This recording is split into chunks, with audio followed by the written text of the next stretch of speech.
And we are back with another episode of the Pursuit of Progress podcast. As always, my name is Adam, here with my co-host, Ben. Ben, what's up, Ben? How are you doing today? Hey, I'm doing great. Happy Friday, everyone, and really excited to be back here with another episode of the Pursuit of Progress and have a really exciting podcast planned today for everyone. So super pumped. Yeah, man, I'm really excited for this one. This is a book that we've both read. You've read it more recently than I have, but I think you're somebody that could share a few just kind of overview points of the book, along with a little background on the Carnegies. So the book that we're going to be discussing is How to Win Friends and Influence People, written by Dale Carnegie, really over 100 years ago, and it's considered a timeless classic. And a lot of the most successful business people, entrepreneurs in the world, Warren Buffett, for example, he read this book as an adolescent, and it was one of the most important books that he's ever read. I've also read Warren Buffett's biography, The Snowball, that came out about 25 years ago. And this was a specific book that he referenced. And the whole point of it is learning human psychology, human communication, and trying to understand how to get people to like you, how to relate to people, how to communicate effectively, how to get your message across, get your point across, how to get people engaged in what you believe in. And so a lot of this stuff is not taught in our education system like so many other things. And so really powerful examples on how to do just that. And there's 6 key takeaways that we're going to be talking about today.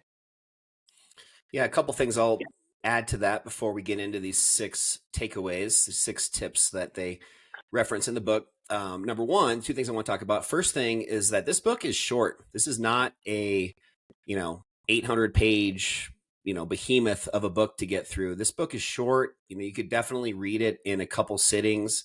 I bet you it's maybe 100 pages.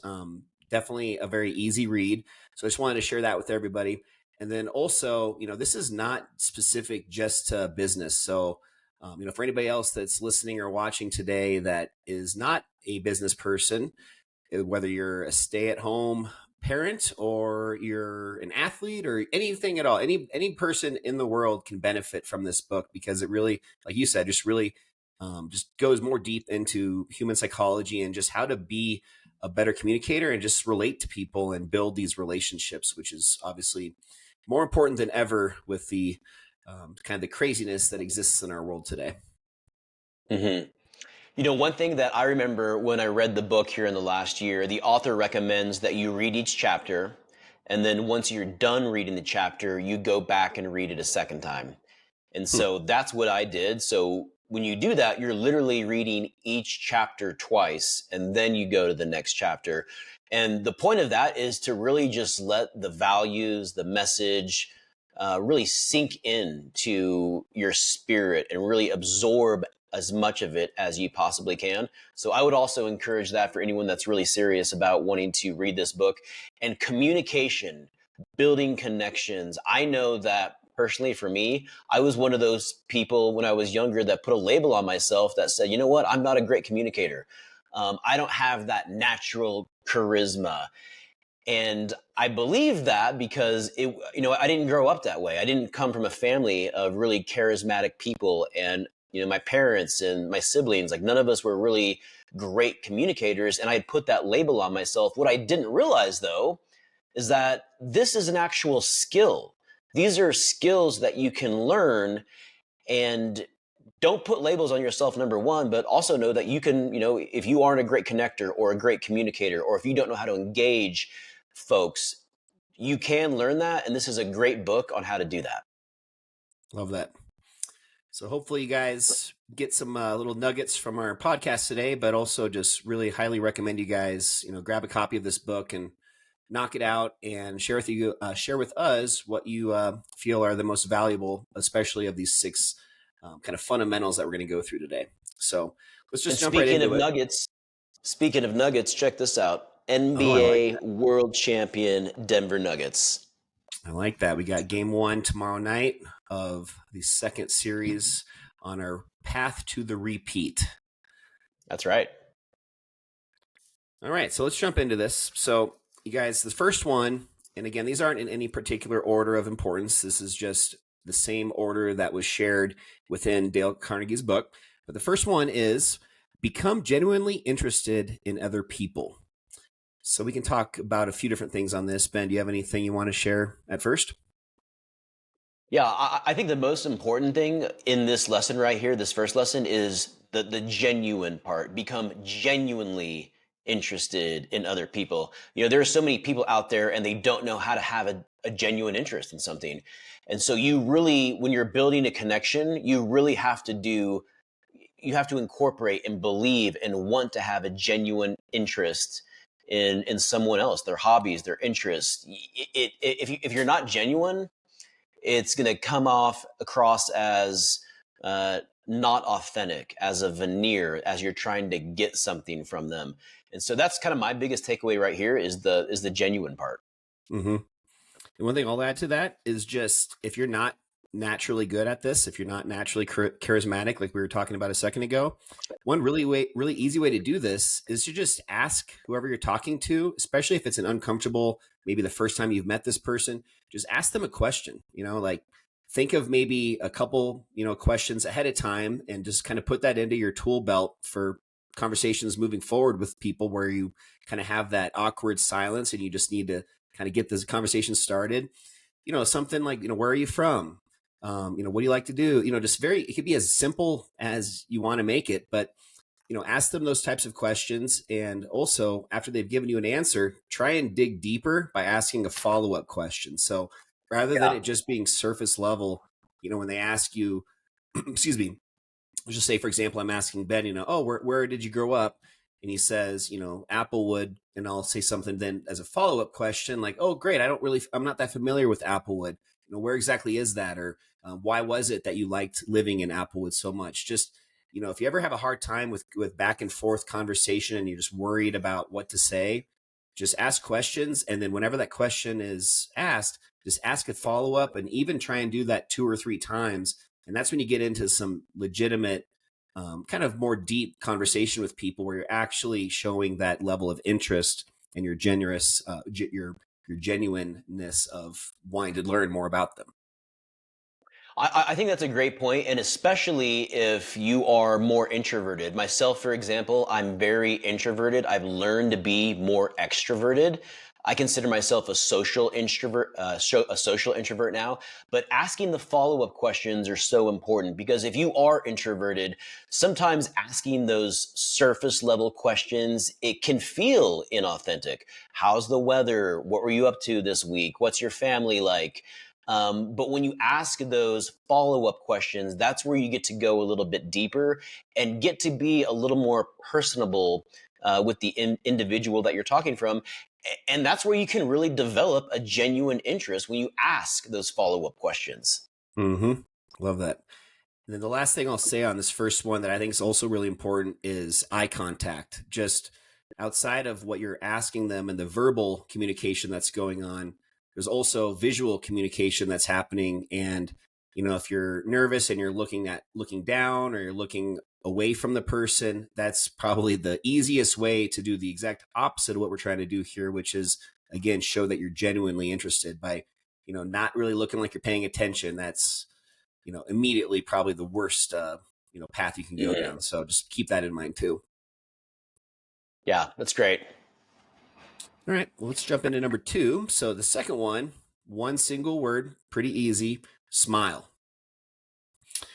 So, Ben, I'll let you first talk on this one, and I've got a couple things to share on this one as well. Smiling is so important. It's not about what you say, it's about how you say it. And it's about your body language. What type of energy are you putting out there? Have you ever been around someone where they might answer the question the exact same way, but they might do it in a different tone because they're not smiling? And then someone else might use the exact same words to answer the same question, but when they do it with a smile, it sends off a completely different energy. Smiles are great at breaking down barriers. They're very welcoming, and you're letting the person across from you know that, I'm here, I'm available, I'm engaged, I want to engage with you, and it's a sign of just being very open and welcome. And everybody, has different facial structure, and some people naturally are kind of, more smiley. I don't really have that type of facial expressions where I'm oftentimes worried about this one and not being as smiling as I could be. The one thing I would say is that what you don't want to do is just look unnatural. If it's too much of a smile or just cheesy as hell, like make sure you're not just taking this one to the extreme where you're freaking the person out that you're talking to. Yeah, and I think it's a lesson on learning how to be authentic to yourself as well. Being bold enough and brave enough to really show who you are from, an emotional side. I think sometimes we're so guarded where, especially if you're in a new environment, you may not want to let your guard down and allow yourself to kind of show people your real laugh or your real smile. Someone that I think of when you talk about smiling and laughing is Jeff Bezos. If you have ever heard him laugh, it is the most loud slash obnoxious slash funny laugh that, I mean, it is like so outspoken. And, if you're in a room and you hear him laugh or you watch a clip of him laughing, like you'll have to go back and watch it again and again and again. But that's who he authentically is, and it's very engaging because he's being himself. And you guys, these 6 tips don't necessarily have to be face to face. So, these are also tips that you can take if you are somebody that potentially is on the phone a lot at work and you're, prospecting and cold calling people or just, conversing with people over the phone. And this brings me up to just a phrase that I've heard over and over again when it came to just kind of direct sales and cold calling is how, the person on the other line can hear you smile over the phone. And, kind of talking on the same point of, if you Yeah. are smiling while you talk, it also just automatically kind of elevates the tone of your voice, and that comes across even over the telephone. So, if you're talking to somebody on the phone, try this out as well, and to see if that makes a difference. Smile, then dial. And I also I don't do this myself, but a lot of people just prefer also to stand up or just be a little bit more in an active place when they are on the phone talking to people, just getting a little bit more of that energy and maybe not becoming quite as kind of relaxed and sedentary, and having that also come Mhm. across over the phone. So That's smile, then right. dial. That's right. And that brings us to point number 3, which is listening. So yeah, number 3 is be a good listener. Encourage others to talk about themselves. Um, I'll let you start on Mhm. this one as well. Yeah, I mean, have you ever been in a conversation with someone and, for me, it's my kids a lot of times where I'm talking and I always feel like they are in a rush for me to stop talking. And a lot of times they'll just try and cut me off or interrupt me so they can start talking and Hmm. sharing their opinion and their thoughts. And they're not really even listening or considering to what I'm saying. And so listening and learning how to be an active listener, it really is a skill. And it's such an important part, like really listening. Like I hear you, I'm absorbing you. One way that I like to actively listen is if we're having a conversation, for example, and you're sharing something that is really important with me. A lot of times I will start off when I start speaking kind of just briefly recapping those points that you shared with me to let you know that I am, listening. I hear you. I'm going to repeat back what you said, what's important to me to let you know and communicate that I am hearing you. Yeah, very, very good point there. That's something that when I got certified in negotiations, that was one of the biggest things that they talked about as well. Is when you're negotiating with somebody, you want to make sure that they have a very clear understanding of what's being talked about, and by repeating it to them, you're basically just confirming what you heard and just validating that you guys are on the same page about what you're talking about. So that's a very, Yeah, very big and one.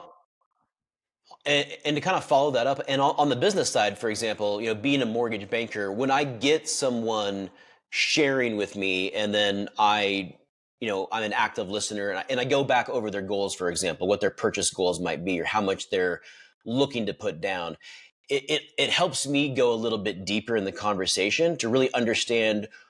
I know that you're saying this, but what do you mean? What is really your goal here? Now, for example, you're telling me that you want to put 20% down. Now, why is that important? Are you looking to put that much down? Or is it trying to get your payment in a comfortable range? Are you looking to specifically avoid private mortgage insurance? And then it kind of opens the conversation up to where I can really understand what their goals are and what's really important to them, and it just allows a higher level of engagement and customer service. Mm-hmm. Yeah, and the one last topic on the silence or just sales, specific to sales, is the idea of the first one that speaks loses. So basically, if you're ever in a sales type environment and you're trying to negotiate with somebody, listening, but also just providing that silence and letting them be the first to respond. It's just Yeah. amazing if you start having that in the back of your mind when you're talking to people, especially if you're negotiating or just talking about something important that you really want to get your way on something. Just Mhm. give it that extra little bit of silence, that extra bit of pause, and you'd be amazed at how often people kind of get uncomfortable by that and they just lay down their cards and um, kind of concede to whatever it is that you're talking about. It's interesting that you mentioned that because I'm reading Robert Greene's 48 Laws of Power right now, and he talks about specifically that when you are able to control the amount of how often you speak and the frequency of your speaking, what you're really doing is holding on to your power.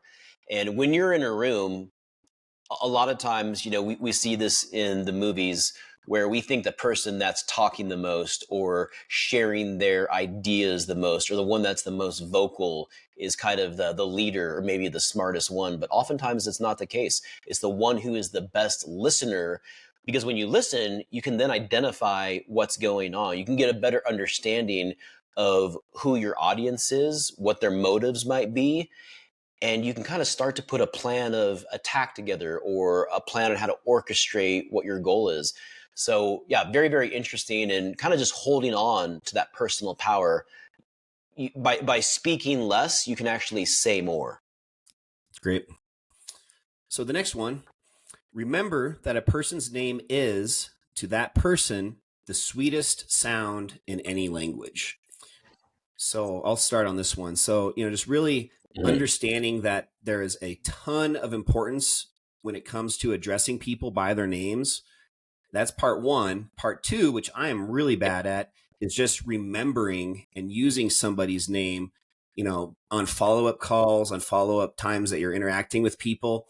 If you're able to really hone in that skill of just remembering people's names, and if your memory's not the best, there's other tricks, ways to, get this accomplished still. But that is something that such few people really take advantage of, but makes such an enormous impact. If you meet somebody for their first time and it's brief, being able to still somehow remember their name, and ideally on the top of that also remembering a few different things that are unique about them, and being able to right off the bat when you interact with that person for the next session, next time that you're talking to them, just bringing that up first thing you do and just kind of instantly dropping down that guard with that person and just becoming a lot closer of a relationship. So, Yeah, I would agree with that 100%, especially when you're meeting someone for the first time. Because when you remember their name and then you reference their name later in the conversation, it's it's everything about what's unspoken with that one word, which is their name. You're letting them know that you are an active listener, that they have your attention, that you are engaged in what they're saying, and you're also communicating that you're a very confident individual by having the boldness to remember their name and reference their name in dialogue. And when you say that person's name, you know, I have certain individuals in my life, like my manager at the bank, for example. He is very good at, whenever we talk, he'll kind of pause and then he'll be like, Ben, you know what? And it always, like when he references my name, it just always like grabs my attention. Like, Mm-hmm. okay, he just referenced my name. Okay, and it's like, this is important. And so it gives more validation to whatever you're saying and what your message is when you address that person by their name. Love that.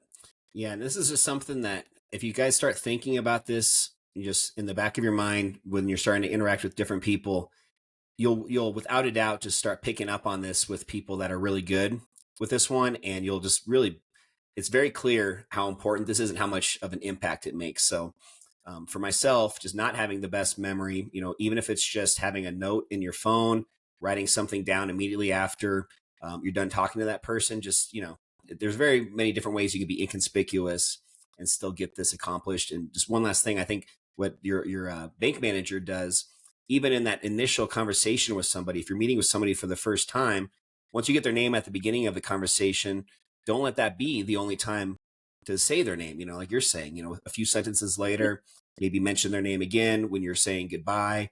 It's great to see you, Ben. Just as many times as you can without it feeling, unnatural. But that's huge. Yeah, makes you look confident, communicates that you are engaged, and it goes much further in making a connection. And not just that, for personal relationships, romantic relationships, this works for that, all of that stuff too. Yep, love that. All right, so let's go into number 5. So number 5 is talk in terms of the other person's interests. So basically, this is a one that I think out of all 6 is the one that I had a little bit difficulty just really comprehending as well as some of the others. But it's just really just referring to just how you need to tailor your conversations to topics that are interesting to whoever it is that you're interacting with. So, if you're meeting a 70-year-old woman for the first time, don't talk about how the Nuggets just won their game and are going to the next round in the playoffs. I mean, yeah, that might be relevant to her, but again, just asking questions, finding things that are interesting to them, and then really leaning into those topics to make them feel more comfortable from their side and feel more open to communicating back to you. Hmm. The only other thing Yeah, I'd add, that's right. And sorry, buddy, go ahead. oh, I'm sorry. What I was going to say is the book actually gives an example in this where an older man who is coming over on a date to pick up his date. She's getting ready, and her son is in the room, and the son is he's probably 7 or 8 years old. He's playing with his toys, and one of the toys is a boat.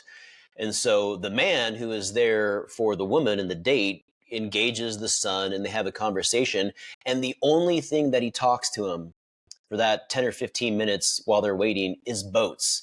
And the story in the book is how the son walks away just so enthralled and engaged. And he asks him years later about boats. And the man is like, well, I have no interest in boats. I'm not interested in boats at all, but you are. And that's why it's important to me, is because it was important to you. It's something that you're interested in. And that's why I started the conversation off. And it goes back again to just being authentic. If you are genuinely interested in someone else's interests, that's going to mean a lot more than you trying to make some, insincere conversation, whether it's personal or business. Mm-hmm. Yeah, very well said. All right, guys, and then the 6th and final, make the other person feel important and do it sincerely. So this is just about acknowledging the value and importance of others. So just really, I think this one kind of sums up all of the other 5. I don't think it has too many specific talking points, at least on my end, but just really being genuine and making sure that you're complimenting the person just to make them feel that level of importance, regardless of what relationship you have with that person, even if it's, somebody that's an equal to you. Maybe it's somebody that you're on a sales call with that maybe you're kind of in a position where you're trying to sell them something, or vice versa. Just making sure that you're very complimentary and just really showing that sincere value that you have in the other person. Yeah, absolutely. For the customers that I work with, I let them know it is such a privilege for me to get the opportunity to work with you. I put that in writing. I tell them that face to face when I go to a closing. And I really believe that. When I speak with my kids, I let them know, we don't have to agree on this.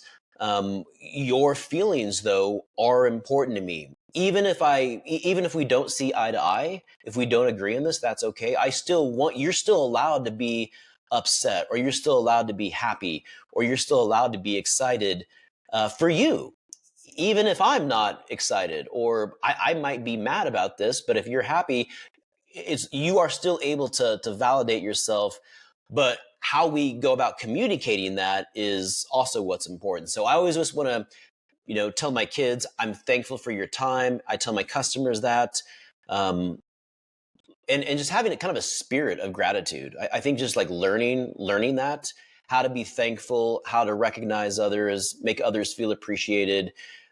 And it's not about, what people can do for me. How can I impact other people, in my personal sphere, professional sphere, and then with my family? For somebody that's maybe in a managerial role, I know that in my past career, just with my entrepreneurial business that I had before with a lot of employees, anytime I had like a one-on-one, kind of like a quarterly meeting with somebody, or just like Mhm. a time where I knew I was going to see somebody and I had a little bit of time ahead of time to prep before seeing them, even just in my Yeah. mind, driving over to meet them, just thinking of, one or two things about that person that I just really admire, that I really think is unique and special in some sense, regardless of how big or small it is. It could be something as simple as they always are dressed really nicely. Or they seem like they go on a lot of really cool vacations and trips, and they're very well traveled. Whatever it is, you can think of pretty much something for everybody if you've at least had a few minutes with that person in a different conversation prior to this one. But just being able to kind of have this number six final one, I think this is a good one to just kind of have in your head prior to seeing somebody if you are meeting them for a second or a follow up time, and just being kind of ready to go on this one. Yeah. And I certainly agree with you. And when you look at all six of these together, are any of them really impossible? Learn how to become genuinely interested, learn how to smile, remember a person's name, be an active listener, speak in terms of the other person's interest. No, they're not. They're very reasonable. But when you develop these habits and you turn them into skills, I'm telling you right now, it can be absolutely life changing for how you develop your relationships, how you communicate, and the impact that you have on others. So don't just learn what these are, turn them into habits and then develop them into skills. And if it's hard to remember all six of these, even just have this list of six printed out. We'll link down below, if you guys are watching this on YouTube, in the show notes. If you guys are listening on podcast, just look up Dale Carnegie's 6 tips on how to win friends and influence people. And just if you have this printed out somewhere, just pick one or two. Maybe you just go down the list. Pick one a week or one a day, and just have that one be your priority, and just focusing on doing that, as much as you possibly can that day. And like Ben's saying, developing that habit where, after doing this for a day or two on each of these, it's just going to become a little bit easier to do, a little bit more just natural without even having to think about it. Mhm. That's great. Cool, guys. Well, we're finishing this one up exactly at 30 minutes. So hopefully we provided a ton of value for you in that short period of time. If you guys haven't, please make sure you are hitting that like and subscribe button if you're watching this on YouTube. And if you're listening to us on podcast, please just share it with a friend. That's the best way we can grow our audience and hopefully continue to just make this podcast better and better as time goes on. And what episode is this, Adam, for the podcast? This is 21. And there's some significance about getting to 22 or 23, isn't there? Yeah, I think one of our buddies, Darwin from high school, I think he mentioned to us that like 95% of, and again, don't quote me on this, but it was something over 90% of podcasts don't make it to, I think, 25 episodes. So Okay. we're rounding the corner here. We're closing in. Hey, well, you know what? I appreciate your time. Great message today. Thank you for suggesting this. I'm smiling. I have warm body language. I'm listening to what you said. And but yeah, really appreciate you, all of the efforts that you do, and the work in getting this together. And excited for our audience, and let's keep building. Sounds great. Hope you guys all have a great rest of your day. We'll catch you next week on another episode of The Pursuit of Progress. See you guys.